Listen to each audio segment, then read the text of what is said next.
जय हिंद दोस्तों, आप सभी का अपने यूट्यूब चैनल गौतम जी के जीएस एकेडमी में स्वागत है। दोस्तों हम लोग इस वीडियो में जो बिहार पुलिस का न्यू बुक निकाला गया है प्लेटफॉर्म का, जिसमें दोस्तों वॉल्यूम नंबर 2 है और इसमें टोटल 27 सेट दिया गया है और प्रत्येक सेट में दोस्तों टोटल 100 क्वेश्चन दिया गया है। जिसमें दोस्तों आज का हम लोग सेट नंबर 12 देखने वाले हैं इस वीडियो में। जिससे पहले का आप टेस्ट नहीं देखे हैं तो हमारा यूट्यूब चैनल पर प्लेलिस्ट बनाकर डाल दिया गया है, वहाँ से आप लोग देख सकते हैं। और यहाँ पर दोस्तों हम लोग प्रत्येक क्वेश्चन को डिस्कशन के साथ देखने वाले हैं। तो चलिए बिना देर के हम लोग क्वेश्चन की ओर बढ़ते हैं। क्वेश्चन नंबर पहला कह रहा है कि उत्पादन की दृष्टि से भारत का प्रमुख खदान कौन सा है। तो उत्पादन की दृष्टि से जो भारत का प्रमुख खदान है दोस्तों वो आपका चावल है। तो ऑप्शन आपका सी राइट हो जाएगा, चावल याद रखिएगा।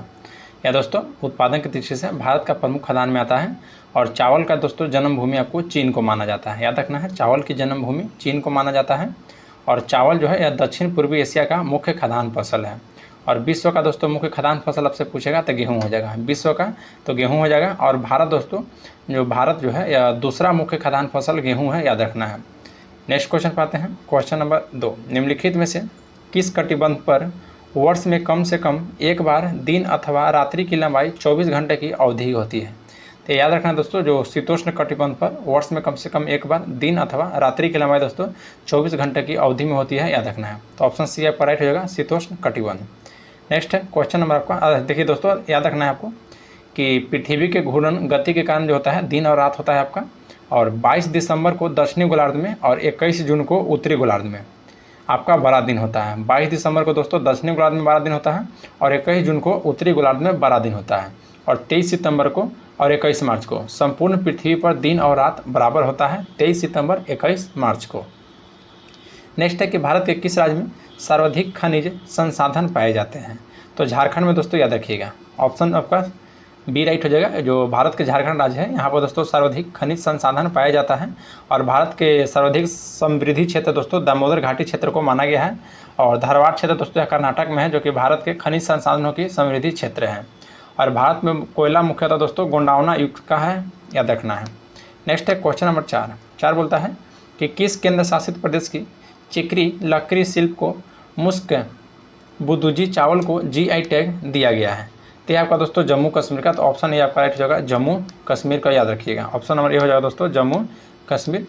और या दोस्तों जम्मू कश्मीर के जो चिकरी लकड़ी शिल्प और मुस्क बुदजी चावल को जीआई टैग दिया गया है। नेक्स्ट दोस्तों क्वेश्चन नंबर 5 कि H2S की ज्यामिति तथा द्विध्रुव अघूर्ण होगा। तो देखिए H2S की जो ज्यामिति तथा द्विध्रुव अघूर्णीय कोणीय तथा अशून्य होगा, याद रखना है। अघूर्णीय कोणीय दोस्तों तथा अशून्य हो जाएगा। तो ऑप्शन आपका 5 का ऑप्शन नंबर ए हो जाएगा, कोणीय तथा अशून्य, option number A.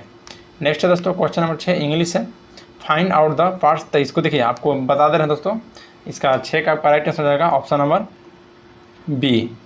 Option B हो जाएगा दोस्तों नाउन। नेक्स्ट है कि क्वेश्चन 7 भी इंग्लिश है दोस्तों, सब्जेक्ट के रूप में फिजिक्स को चुना जाएगा, इसलिए याद रखना है इसका। तो ऑप्शन आपका सी राइट हो जाएगा, ऑप्शन नंबर सी। नेक्स्ट है दोस्तों 8 का ऑप्शन आपका बी हो जाएगा। नेक्स्ट है क्वेश्चन नंबर 9। क्वेश्चन 9 देखते हैं, 9 क्वेश्चन क्या है। देखिए 9 भी आपका इंग्लिश से है, तो 9 का दोस्तों ऑप्शन ए आपका हो जाएगा। फिर 10 का दोस्तों ऑप्शन बी आपका राइट हो जाएगा, इंग्लिश से है। चलिए नेक्स्ट क्वेश्चन पाते हैं। क्वेश्चन नंबर आपका 11। क्वेश्चन 11 कह रहा है दोस्तों कि भारतीय विश्वविद्यालय अधिनियम 1904 किस वायसराय के प्रभुत्व में पारित किया गया था। तो दोस्तों आप याद रखना है, जो भारतीय विश्वविद्यालय अधिनियम आपको 1904 ईस्वी में लॉर्ड कर्जन में पारित हुआ था। लॉर्ड कर्जन के शासनकाल में दोस्तों 1904 ईस्वी में, याद रखना है। और इससे विश्वविद्यालय पर दोस्तों सरकार नियंत्रण बढ़ गया था। और लॉर्ड कर्जन की बात की जाए तो 1899 से 1905 के समय बंगाल की सांप्रदायिकता के आधार पर विभाजन कर दिया था, याद रखना है। देखिए दोस्तों लॉर्ड कर्जन के समय 1905 इसमें रेलवे बोर्ड की भी स्थापना किया गया था। और लॉर्ड कर्जन के ही समय में प्राचीन स्मारक संरक्षण अधिनियम 1904 में लाया गया था। भारत का सबसे उदार वायसराय माना जाता है दोस्तों लॉर्ड रिपन को, जिसको लॉर्ड रिपन का कार्यकाल 80 से 84 तक रहता है, 1800। और 1881 में लॉर्ड रिपन के समय में प्रथम कारखाना एक्ट लाया गया था। और लॉर्ड रिपन के समय में दोस्तों 1881 में नियमित जनगणना शुरू किया गया है। और भारत में जनगणना का सर्वप्रथम दोस्तों 1872 ईस्वी में लॉर्ड मेयो के शासनकाल में हुआ था। नेक्स्ट निम्न में से कौन सा बिहार का राजकीय प्रतीक नहीं है। तो गंगा दोस्तों याद रखना है, जो आपका दिया है राजकीय नदी, जो गंगा दोस्तों ये आपका नहीं है, याद रखना है। गंगा नदी दोस्तों भारत का राष्ट्रीय नदी है, जो जिसे 2008 में राष्ट्रीय नदी घोषित किया गया था, याद रखना है।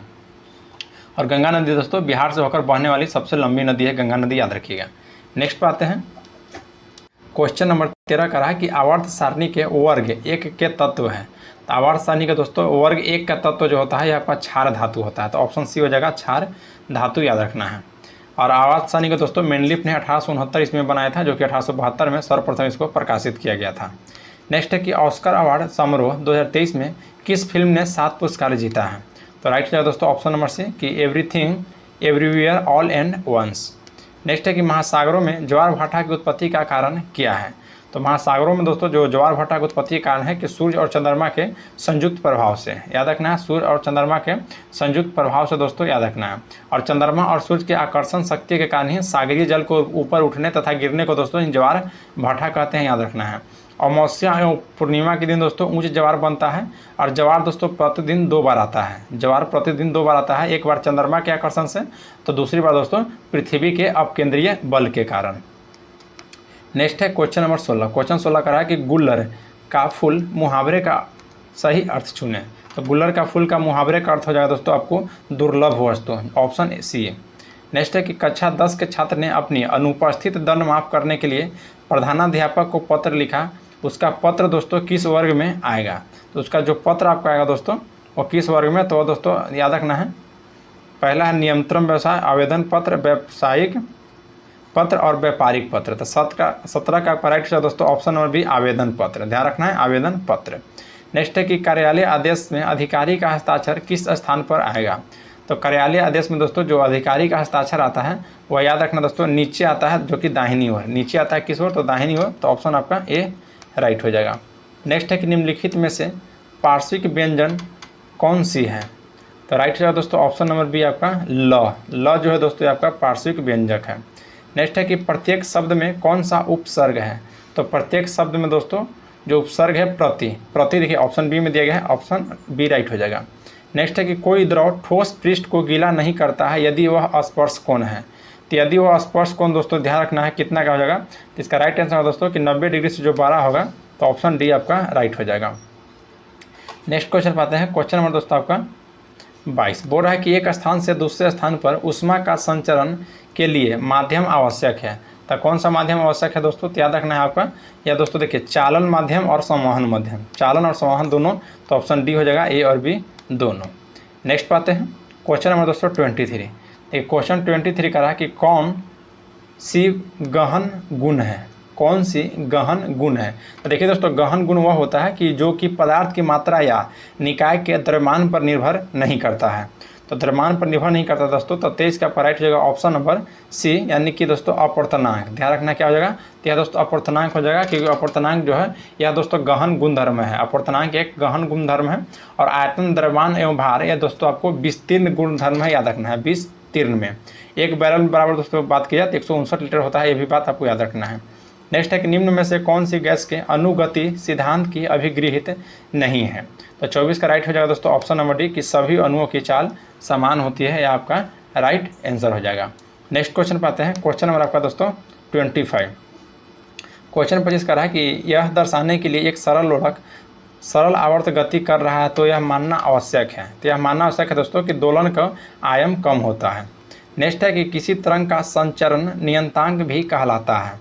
तो राइट आंसर होगा दोस्तों आपको कि कोणीय तरंग संख्या, ध्यान रखना है। कोणीय जो दोस्तों तरंग संख्या होता है, ये आपका किसी तरंग का दोस्तों जो कि कोणीय तरंग संख्या का जो तरंग है, यह संचरण नियंतांक भी कहलाता है। नेक्स्ट क्वेश्चन पाते हैं, क्वेश्चन नंबर आपका दोस्तों 27। बोल रहा है कि लीड यानी सीसा का अपेक्षित घनत्व 11.3 है, तो इस घनत्व का एसआई मात्रक में होगा। तो एसआई मात्रक में दोस्तों जो हो जाएगा 1.13 इंटू 10 के पावर 4। तो ऑप्शन सी आपका राइट हो जाएगा, 1.13 इंटू 10 के पावर 4 हो जाएगा दोस्तों केजी प्रति मीटर क्यूब। नेक्स्ट है कि निम्न में से कौन सा कथन सही है। तो कौन सा कथन सही है कि पहला कथन है कि विस्थापन अक्ष के मूल बिंदु के चुनाव से स्वतंत्र होता है, जो कि यह दोस्तों बिल्कुल सही है। फिर है कि विस्थापन चली गई दूरी के बराबर भी हो सकता है या न भी हो सकता है, ये भी सही कथन कर रहा है। फिर बोलता है कि जब कोई कोणीय अपनी शुरुआती बिंदु पर लौटता है तो इसका विस्थापन शून्य हो जाता है। देखिए दोस्तों ये आपका बिल्कुल गलत है, क्योंकि दोस्तों जब कोई कण प्रारंभिक बिंदु पर वापस आ जाता है तो उसका विस्थापन शून्य नहीं होता है, याद रखना है। शून्य उसका नहीं होता है, यह कथन दोस्तों आपका बिल्कुल सही नहीं है। अब विस्थापन दोस्तों याद रखना है, यह आपका सदिश राशि है, तो ऑप्शन सी आपका राइट हो जाएगा। नेक्स्ट है कि निर्वात में किसी पिंड को स्वतंत्रता पूर्वक गिरने की घटना निम्न में से किस प्रकार का प्रकरण है। तो राइट आंसर है दोस्तों आपका ऑप्शन नंबर बी, एक समान त्वरण से। ध्यान रखना किससे, एक समान त्वरण से। नेक्स्ट पाते हैं क्वेश्चन आपका दोस्तों 30। देखिए क्वेश्चन 30 क्या कर रहा है, ध्यान दीजिएगा। बोल रहा है कि लैटिन भाषा में सदिश शब्द का आश्य है। तो लैटिन भाषा में दोस्तों जो सदिश शब्द का आश्य है वह आपका दोस्तों वाहक हो जाएगा, वाहक। नेक्स्ट है कि ईस्वी सन शक संवत कितने वर्ष पीछे माना जाता है। तो शक संवत जो है दोस्तों आपको 78 ईस्वी, ध्यान रखना है 78 ईस्वी दोस्तों यह वर्ष पीछे माना जाता है। तो ऑप्शन नंबर आपका ये राइट हो जाएगा। यही विक्रम संवत कहता दोस्तों, तो आपको 58 BC हो जाता है। 58 BC यानी कि 58 ईसा पूर्व, और दोनों का अंतर दोस्तों आपको 135 ईस्वी का होता है। नेक्स्ट है इंटरनेशनल ओलंपिक कमेटी का मुख्यालय कहाँ पर स्थित है।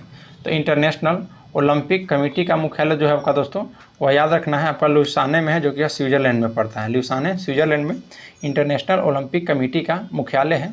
और इसके स्थापना की बात किया दोस्तों तो 1894 ईस्वी में स्थापना हुआ था लुसाने में। और यूएनओ का गठन की बात की जाए तो 24 अक्टूबर 1945 को किया गया है न्यूयॉर्क में।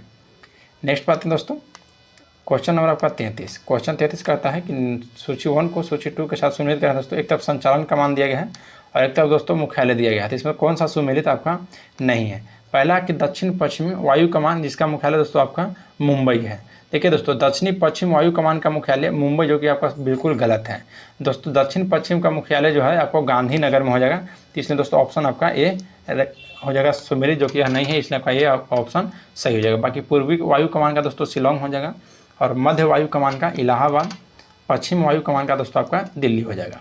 नेक्स्ट है कि इनमें से किसकी तरंगदैर्घ्य दीर्घतम है। तो तरंगदैर्घ्य दोस्तों पूछ रहा है, तो देखिए जो अवरक्त विकिरण होता है दोस्तों इसका तरंगदैर्घ्य दीर्घतम हो जाता है। तो ऑप्शन सी आपका राइट हो जाएगा दोस्तों। और दोस्तों याद रखना है गामा विकिरण को जो वेदन क्षमता सबसे अधिक है। और दृश्य विकिरण की खोज आपसे पूछेगा तो न्यूटन साहब के द्वारा किया गया है। नेक्स्ट पाते हैं कि मानव कपाल में अस्थि की संख्या कितनी होती है। तो मानव कपाल में दोस्तों जो अस्थियों की संख्या होती है वह दोस्तों टोटल 8 होती है। मानव कपाल में याद रखना है। खोपड़ी में दोस्तों टोटल 29 होता है। खोपड़ी में पूछेगा तो टोटल 29 अस्थि होता है, और इसमें से दोस्तों 8 अस्थियाँ संयुक्त रूप से मनुष्य के मस्तिष्क में रहता है, और 14 अस्थि दोस्तों चेहरा में रहता है। याद रखना है 14 अस्थि चेहरा में, 6 अस्थि दोस्तों आपको दोनों कान में हो जाएगा, और दोनों हाथ मिलाकर दोस्तों 60 है, और जांघ में 2 होता है। एक टखना में दोस्तों 14 तथा तलवा में 10 अस्थि होता है, याद रखिएगा। नेक्स्ट बात है क्वेश्चन नंबर 36। भारत किस प्रकार के वन सर्वाधिक विद्यमान है। तो यह दोस्तों आपका उष्णकटिबंधीय पतझड़ वन, उष्णकटिबंधीय पतझड़ वन याद रखिएगा। नेक्स्ट बात है क्वेश्चन नंबर दोस्तों 36। क्वेश्चन 36 बोल रहा है कि जल स्रोत में प्रदूषण निम्न कारणों से बढ़ता है। तो यह किन कारणों से बढ़ता है दोस्तों, तो यह पेस्टिसाइड से। ध्यान रखना है पेस्टिसाइड से। तो ऑप्शन नंबर ए आपका राइट हो जाएगा पेस्टिसाइड से। क्वेश्चन 38 कह रहा है कि बैक्टीरिया की एक प्रजाति जो समुद्री जल की सतह पर फैले पेट्रोलियम पदार्थ को विघटित कर अपना भोजन प्राप्त करती है और समुद्री जल को प्रदूषण से मुक्त करने में सहायक होती है। क्या दोस्तों तो इसका राइट आंसर रहेगा ऑप्शन नंबर दोस्तों B, super bug. Super bug याद रखिएगा। नेक्स्ट है कि किस देश ने मार्च 2023 में 25 वर्ष में पहली बार महिलाओं के लिए सैन्य सेवा शुरू किया है। तो राइट आंसर दोस्तों 39 का option number D, Colombia. Colombia दोस्तों याद रखना है, जो 25 वर्ष में पहली बार महिलाओं के लिए सैन्य सेवा शुरू किया है। क्वेश्चन नंबर आपका आता है 40 पर। पूर्ण स्वराज की घोषणा के बाद प्रथम स्वतंत्रता दिवस कब मनाया गया था। तो पूर्ण स्वराज की घोषणा के बाद दोस्तों प्रथम स्वतंत्रता दिवस 26 जनवरी 1930 को मनाया गया है, याद रखना है 26 जनवरी 1930 के। तो ऑप्शन नंबर सी आपका राइट हो जाएगा। देखिए दिसंबर 1929 में जो कांग्रेस का अधिवेशन लाहौर में दोस्तों पंडित जवाहरलाल नेहरू की अध्यक्षता में हुआ था, उसी में दोस्तों पूर्ण स्वराज को पारित कर दिया गया था, और बोला गया था कि 26 जनवरी को स्वाधीनता दिवस के रूप में मनाने का निर्णय लिया गया था। यह भी लाहौर के कांग्रेस अधिवेशन में है, और पहली बार 26 जनवरी 1930 को मनाया गया था, याद रखना है। अगर संविधान पूछेगा दोस्तों कि पूर्ण रूप से लागू कब हुआ था, तो 26 जनवरी 1950 को। नेक्स्ट है कि ताशकंद की किस राज्य की राजधानी है। तो ताशकंद की राजधानी क्या है दोस्तों, तो ताशकंद की राजधानी आपका हो जाएगा उज़्बेकिस्तान। उज़्बेकिस्तान दोस्तों राजधानी है, तो ऑप्शन ए आपका राइट हो जाएगा। तुर्कमेनिस्तान, तुर्कमेनिस्तान की राजधानी याद रखना है अशगाबाद है, और तजाकिस्तान की राजधानी दोस्तों दुशांबे है, और कजाकिस्तान की राजधानी आपका अस्ताना है। चलिए नेक्स्ट है क्वेश्चन नंबर दोस्तों 42। बोल रहा है कि ईसा मसीह को सूली पर किस दिन चढ़ाया गया था। तो ईसा मसीह को दोस्तों याद रखना सूली पर गुड फ्राइडे के दिन चढ़ाया गया था। तो ऑप्शन बी आपका राइट हो जाएगा, गुड फ्राइडे के दिन। और यह गुड फ्राइडे था दोस्तों 33 ईस्वी में। ध्यान रखना 33 ईस्वी में ईसा मसीह को सूली पर चढ़ाया गया था। ईसाई धर्म के संस्थापक दोस्तों ईसा मसीह को माना जाता है। और जो ईसाई धर्म का प्रमुख ग्रंथ होता है बाइबल होता है, प्रमुख ग्रंथ बाइबल। और ईसा मसीह को सूली पर रोमन गवर्नर मोन्टियस ने चढ़ाया था, रोमन गवर्नर मोन्टियस ने। नेक्स्ट है कि भारत की पार्लियामेंट का उद्घाटन किस वर्ष हुआ था। तो भारत के पार्लियामेंट का उद्घाटन दोस्तों वर्ष 1927 ईस्वी में हुआ था, वर्ष 1927 ईस्वी में। और देखिए दोस्तों 18 जनवरी 1927 को जो वायसराय लॉर्ड इरविन ने संसद भवन का उद्घाटन किया है। ध्यान रखना है लॉर्ड इरविन दोस्तों संसद भवन का उद्घाटन किया था। और नया संसद भवन का उद्घाटन आपको 28 मई 2023 को प्रधानमंत्री नरेंद्र मोदी के द्वारा किया गया है। नया संसद दोस्तों 28 मई 2023 को प्रधानमंत्री नरेंद्र मोदी के द्वारा किया गया है। और 1927 के मद्रास में कांग्रेस को 43वां अधिवेशन हुआ था, जिसमें पूर्ण स्वाधीनता की मांग की गई थी। और 27 दिसंबर 1911 को दोस्तों भारतीय राष्ट्रीय कांग्रेस को कलकत्ता अधिवेशन में सर्वप्रथम राष्ट्रीय गान पहली बार गाया गया है, याद रखिएगा। नेक्स्ट है कि कोशिका में राइबोसोम का कार्य क्या है। तो राइबोसोम का काम है दोस्तों प्रोटीन संश्लेषण में सहायता करना। तो 44 का ऑप्शन डी हो जाएगा दोस्तों कि प्रोटीन संश्लेषण में सहायता करना, याद रखना है। देखिए राइबोसोम हो गया। राइबोसोम दोस्तों याद रखना है, राइबोसोम की खोज पैलेडे ने किया था। और राइबोसोम को दोस्तों प्रोटीन की फैक्ट्री भी कहा जाता है।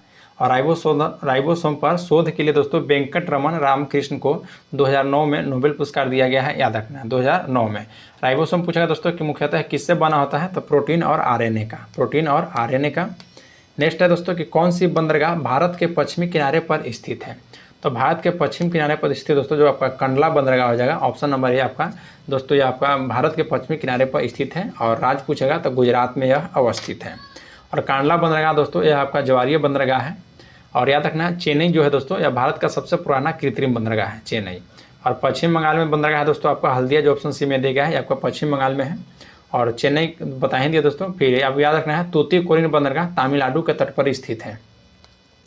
नेक्स्ट है कि मैच शुरू करने के लिए कबड्डी की एक टीम में कम से कम कितने खिलाड़ी आवश्यक होना चाहिए। तो कम से कम दोस्तों 7 खिलाड़ी। तो ऑप्शन आपका सी राइट हो जाएगा। और वॉलीबॉल कहेगा दोस्तों तो वॉलीबॉल में आपका 6 हो जाएगा। और फिर दोस्तों आपको बेसबॉल में कहेगा तो बेसबॉल में 9 क्रिकेट हो जाएगा दोस्तों खिलाड़ी। और हॉकी, फुटबॉल, क्रिकेट ये तीनों में दोस्तों आपको 11 होता है संख्या, याद रखना है। नेक्स्ट है कि वॉलीबॉल में एक सेट कितने पॉइंट का होता है। तो वॉलीबॉल में दोस्तों जो एक सेट होता है यह आपका 15 पॉइंट का होता है। ध्यान रखना है वॉलीबॉल में एक सेट 15 पॉइंट का होता है। और वॉलीबॉल का जन्म दोस्तों संयुक्त राज्य अमेरिका को माना जाता है। और इंटरनेशनल वॉलीबॉल फेडरेशन का गठन वर्ष 1947 में किया गया था। और वॉलीबॉल का प्रथम विश्व वॉलीबॉल चैंपियनशिप 1949 ईस्वी में किया गया है, जो कि यह पराग्वे में आयोजित हुआ था। नेक्स्ट पाते हैं क्वेश्चन नंबर 48। बोल रहा है कि HTTP से क्या तात्पर्य है।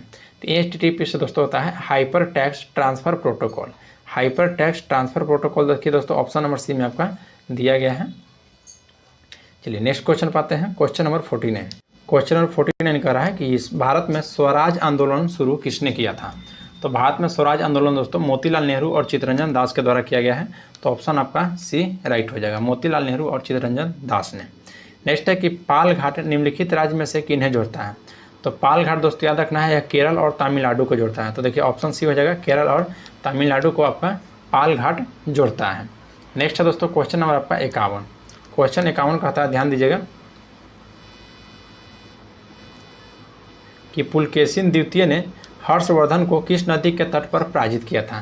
तो पुलकेशिन द्वितीय ने दोस्तों याद रखना है यह हर्षवर्धन को नर्मदा नदी के तट पर पराजित किया था। तो आपका ऑप्शन नंबर दोस्तों आपका सी राइट हो जाएगा, नर्मदा नदी के तट पर। और हर्षवर्धन दोस्तों जो 629 ईस्वी में बल्लभी पर विजय प्राप्त किया था। और पुलकेशिन द्वितीय जो था दोस्तों यह चालुक्य वंश से संबंधित है, याद रखना है पुलकेशिन द्वितीय चालुक्य वंश से। और एहोल अभिलेख दोस्तों पुलकेशिन द्वितीय से ही संबंधित है, एहोल अभिलेख पुलकेशिन द्वितीय से। नेक्स्ट है कि पूरा पाषाण युग की सबसे बड़ी उपलब्धि है। तो पूरा पाषाण युग की दोस्तों जो सबसे बड़ा उपलब्धि माना जाता है वह आग का आविष्कार करना, आग का आविष्कार करना यानी कि अग्नि की खोज। तो ऑप्शन नंबर सी आपका राइट हो जाएगा। नेक्स्ट है कि धान के खेती के लिए उत्तम मिट्टी होता है। तो धान की खेती के लिए दोस्तों जो दोमट मिट्टी होता है या सर्वोत्तम होता है दोस्तों। तो ऑप्शन नंबर बी आपका राइट हो जाएगा। और दोमट मिट्टी दोस्तों जलोढ़ मिट्टी को कहते हैं। नेक्स्ट है कि भारत में वर्षाहीन खेती विस्तृतता से प्राप्त की जाती है। तो यह दोस्तों आपको याद रखना है, आपका राइट आंसर हो जाएगा 54 का ऑप्शन नंबर बी, जो कि दोस्तों दक्कन के क्षेत्रों में, ध्यान रखना है दक्कन के क्षेत्रों में। नेक्स्ट पाते हैं क्वेश्चन नंबर आपका 55, 1 मिनट दोस्तों 54, अच्छा 54 दोस्तों कन्नड़ के मैदान में हो जाएगा, आपका वर्षा हीन कह रहा है, मतलब वर्षा नहीं दोस्तों, यानी कि कन्नड़ के मैदान में हो जाएगा, दक्कन के क्षेत्र में नहीं। नेक्स्ट कि भारत में मसालों की खेती के लिए सबसे उपयुक्त जलवायु का किस प्रकार का है? तो मसाला की खेती के लिए दोस्तों याद रखना है गर्म तथा आंध्र, गर्म तथा आंध्र दोस्तों ऑप्शन नंबर बी आपका राइट हो जाएगा। नेक्स्ट है कि मानव निर्मित प्रथम कृत्रिम रेशा कौन सा है? तो मानव निर्मित प्रथम कृत्रिम रेशा है दोस्तों आपका रेयॉन, ध्यान रखना है कौन सा? तो रेयॉन। और रेयॉन जो है दोस्तों यह सेलुलोज से बना होता है। और नायलॉन की बात की जाए तो यह एमाइड रेखा का उदाहरण है, एमाइड रेखा का। नेक्स्ट है कि आज़ादी के अमृत महोत्सव और हिंदी की प्रगति यात्रा नामक पुस्तक के लेखक कौन है? तो इसके दोस्तों याद रखना है doctor Muniram Saklani, doctor Muniram Saklani. Next है कि भारत में किस राज्य के राज्यपाल को संवैधानिक स्थिति क्या है? भारत में किसी राज्यपाल को दोस्तों संवैधानिक स्थिति क्या है? तो याद रखना दोस्तों उसका होता है केंद्रीय सरकार का प्रतिनिधि है, तो ऑप्शन डी हो जाएगा केंद्रीय सरकार का प्रतिनिधि। नेक्स्ट है कि उर्वशी काव्य किस कवि की रचना है? तो उर्वशी जो काव्य है दोस्तों यह याद रखना है कुरुक्षेत्र की, तो ऑप्शन देखिए किधर दिया गया है कुरुक्षेत्र की। अच्छा किस कवि की रचना पूछा दोस्तों, देखिए उर्वशी यानी कि दोस्तों जो कुरुक्षेत्र है रामधारी सिंह दिनकर की है, रामधारी सिंह दिनकर के, तो ऑप्शन बी हो जाएगा। नेक्स्ट है कि भारतनाट्यम किस राज्य का प्रमुख शास्त्रीय नृत्य है? तो भारतनाट्यम दोस्तों आपका तमिलनाडु का हो जाएगा, आंध्र प्रदेश का दोस्तों हो जाएगा कुचिपुड़ी और उड़ीसा का हो जाएगा ओडिसी। नेक्स्ट है कि आहार नाल सामान्यतः बड़ा होता है, तो आहार नाल दोस्तों सामान्यतः किसका बड़ा होता है? तो यह मांसाहारियों का बड़ा होता है आहार नाल, याद रखना है। और देखिए दोस्तों जो शाकाहारी होता है यह प्रथम उपभोक्ता के अंतर्गत आता है कि जो कि केवल उत्पादक अपना आहार बनाता है, और यह दोस्तों हरे पौधा होता है उत्पादक में। और तृतीय उपभोक्ता द्वारा दोस्तों द्वितीय उपभोक्ता को आहार बनाया जाता है, और द्वितीय उपभोक्ता प्रथम उपभोक्ता को आहार अपना बनाता है। नेक्स्ट क्वेश्चन है क्वेश्चन नंबर दोस्तों आपका 62। देखिए क्वेश्चन 62 क्या कर रहा है कि बीज को अच्छी तरह से परीक्षित रखा जा सकता है। तो बीज को दोस्तों अच्छी तरह से परीक्षित कहाँ रखा जाता है? तो ठंडे व शुष्क अवस्था में, याद रखना है ठंडे व शुष्क अवस्था में। नेक्स्ट है कि जैन परंपरा के अनुसार कौन अंतिम एवं पूर्व तीर्थकर थे? तो अंतिम दोस्तों कौन थे? तो महावीर थे दोस्तों, याद रखना है महावीर स्वामी थे। और आपका पार्श्वनाथ दोस्तों ये आपका 23वां क्रम के थे। और जो महावीर स्वामी थे दोस्तों, अच्छा 1 मिनट में क्वेश्चन का है दोस्तों कि अंतिम से एक पूर्व, मतलब दोस्तों अंतिम से एक पहले कह रहा है, तो अंतिम से एक पहले 23वां यानी कि पूछा है तो पार्श्वनाथ हो जाएगा। और अंतिम कहेगा दोस्तों तो आपको महावीर हो जाएंगे, जो कि 24वां क्रम के हैं, याद रखना है 24वां क्रम के महावीर हो जाएंगे। और दोस्तों जैन धर्म के तीर्थकर को जो जीवनी होता है उसे भद्रबाहु द्वारा रचित कल्प सूत्र में किया गया था। और पार्श्वनाथ का दोस्तों प्रतीक चिन्ह आपका सर्प है, याद रखना है क्या है? तो सर्प। पार्श्वनाथ दोस्तों 4 सिद्धांत दिए थे, सत्य, अहिंसा, अस्तेय और अपरिग्रह, याद रखिएगा। नेक्स्ट है कि निम्न में से किस स्रोत के अनुसार यह कहा जाता है कि अशोक ने श्रीनगर शहर को बनाया है? तो यह दोस्तों आपको जो कलहन की राजतरंगिणी पुस्तक है उसी में बोला जाता है, कलहन की राजतरंगिणी पुस्तक से दोस्तों मालूम चलता है। नेक्स्ट है क्वेश्चन नंबर आपका 65। बोल रहा है कि अकबर के शासनकाल में विद्वानों के एक समूह ने महाभारत को संस्कृत को फारसी भाषा में अनुवाद किया, और इस फारसी संस्करण को क्या कहते हैं? तो इस फारसी संस्करण को दोस्तों याद रखना है रज्मनामा कहते हैं, रज्मनामा, जो कि ऑप्शन नंबर बी आपका राइट हो जाएगा। नेक्स्ट है कि लेप्चा जनजाति मुख्यतः कहाँ निवास करती है? तो लेप्चा जनजाति दोस्तों याद रखना है सिक्किम की जनजाति है, तो ऑप्शन आपका सी राइट हो जाएगा सिक्किम की। और मेघालय का हो जाए दोस्तों गारो, खासी, मिकिर, यह सभी आपको मेघालय का है। और मिजोरम क्या रखना है लोखर, पाकी, माता, मिजो, यह सभी आपका मिजोरम का है।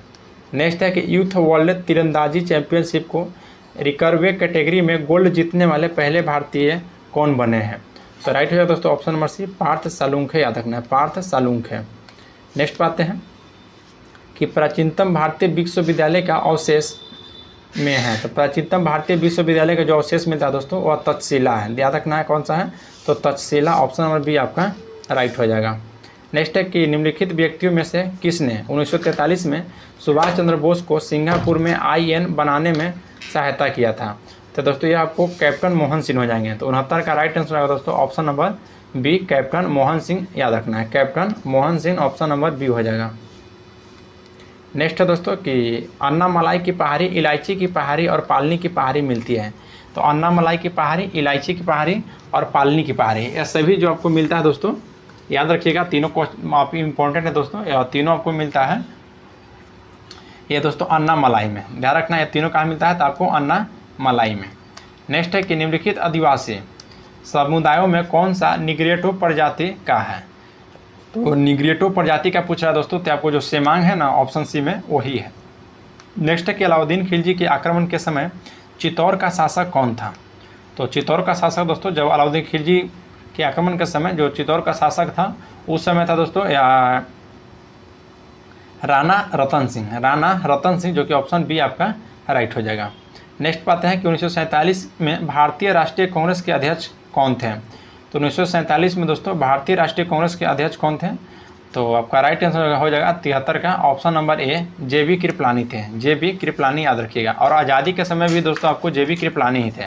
और 1946 में जो मेरठ कांग्रेस के अधिवेशन के अध्यक्ष था ये भी जे.पी. कृपलानी के द्वारा ही किया गया था। और जवाहरलाल नेहरू दोस्तों 1929 में लाहौर कांग्रेस की अध्यक्षता किए हैं। और राजेंद्र प्रसाद 1934 के बम्बई में कांग्रेस की अध्यक्षता किए थे। नेक्स्ट है कि निम्नलिखित में से कौन भारतीय नियोजन का एक उद्देश्य नहीं है। तो भारतीय नियोजन का दोस्तों जो आपको जनसंख्या वृद्धि है यानी कि पॉपुलेशन दोस्तों ग्रोथ है, यह आपका नहीं है, याद रखिएगा। नेक्स्ट पाते हैं क्वेश्चन नंबर 75। क्वेश्चन 75 क्या कहता है, ध्यान दीजिएगा कि विधानसभा की अध्यक्षता कौन करता है। तो विधानसभा की अध्यक्षता दोस्तों आपको विधानसभा अध्यक्ष के द्वारा किया जाता है। तो ऑप्शन सी आपका राइट हो जाएगा। नेक्स्ट है कि दिए गए शब्द में शुद्ध वर्तनी ज्ञात कीजिए। स्वास्थ्य का बोला दोस्तों, कौन सा स्वास्थ्य आपका सही से लिखा हुआ है। तो देखिए जो ऑप्शन बी दिया गया है दोस्तों आपका सही है। नेक्स्ट है कि दिए गए शब्द का संधि ज्ञात कीजिए, यानी कि अच प्लस अंत। अच प्लस अंत हो जाएगा दोस्तों अजंत हो जाएगा। तो ऑप्शन सी हो जाएगा अजंत। नेक्स्ट है कि दिए गए वाक्य में कृतिवाच्य वाक्य ज्ञात कीजिए। तो कृतिवाच्य ज्ञात करना है दोस्तों कि दीपक रोता नहीं है। तो दीपक से उसके द्वारा नहीं रोया जाता है। तो देखिए दोस्तों जो 78 का ऑप्शन आपका सी राइट हो जाएगा। ऑप्शन सी 78 का हो जाएगा। नेक्स्ट है कि दिए गए मुहावरे का अर्थ ज्ञात कीजिए, यानी कि गुण गाना। तो गुण गाना दोस्तों किसका है, तो मतलब तारीफ करना। तारीफ करना है दोस्तों, यानी कि किसी का आप गुण गा रहे हैं। नेक्स्ट है क्वेश्चन नंबर 80 कि दिए गए वाक्य में उचित स्थान पर विराम चिन्ह ज्ञात कीजिए, जो कि दादाजी मुझे खेल प्रतियोगिता के लिए चुन लिया गया है। तो चुन लिया गया है तो यानी कि दोस्तों आपका हो जाएगा यहाँ ऑप्शन डी हो जाएगा, चुन लिया गया है, कि दादाजी मुझे खेल प्रतियोगिता के लिए चुन लिया गया है। नेक्स्ट है दोस्तों कि आकस्मिकता निधि को राष्ट्रपति कैसे व्यय कर सकता है। तो आकस्मिकता निधि पर दोस्तों याद रखना है या राष्ट्रपति का हाथ रहता है इस पर, और यह कैसे खर्च कर सकते हैं। तो यह दोस्तों आपको संसदीय स्वीकृति से पूर्व इसको आप खर्च कर सकते हैं, याद रखना है। क्वेश्चन नंबर 82 बोल रहा है कि अवमूल्यन का अर्थ होता है। तो अवमूल्यन का दोस्तों जो अर्थ होता है वह अपनी देश की मुद्रा में विनिमय दर में कमी लाना।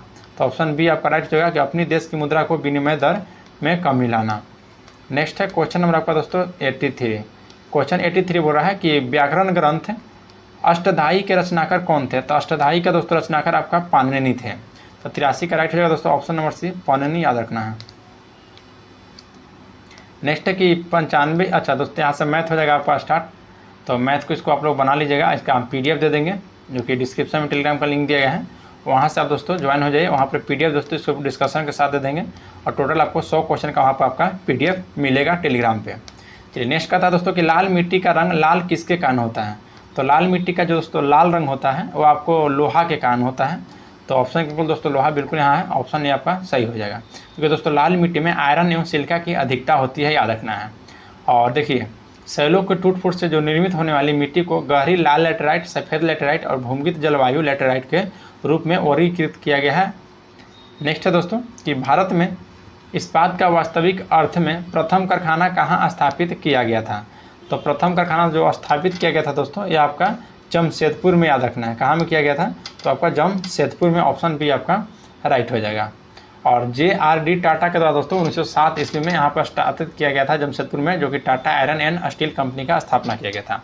टिस्को के द्वारा दोस्तों 1913 में इस्पात की टिस्को को दोस्तों 1913 में, जो कि अभी इस्पात का उत्पादन शुरू हो गया था। और भारत में निजी क्षेत्र का सबसे बड़े लौह इस्पात यह कारखाना है। और उसके सहयोग से दोस्तों भिलाई बोकारो स्टील कंपनी को स्थापना किया गया था। और राउरकेला इस्पात कारखाना जर्मनी के सहयोग से, और दुर्गापुर इस्पात कारखाना ब्रिटेन की सहायता से स्थापित किया गया है। राउरकेला हो जाएगा जर्मनी और दुर्गापुर इस्पात। चलिए आज के लिए इतना ही। यहाँ पर दोस्तों टोटल 100 क्वेश्चन को हम लोग देख लिए हैं, और इसका दोस्तों PDF दे देंगे। तो अगर वीडियो आप लोग को अच्छा लगा तो लाइक जरूर कीजिएगा। और दोस्तों आप हमारे YouTube चैनल पर पहली बार हैं तो चैनल को सब्सक्राइब कर लीजिए और बेल आइकन को प्रेस कर लीजिए। मिलते हैं आप लोग दोस्तों नेक्स्ट क्लास में। जय हिंद दोस्तों।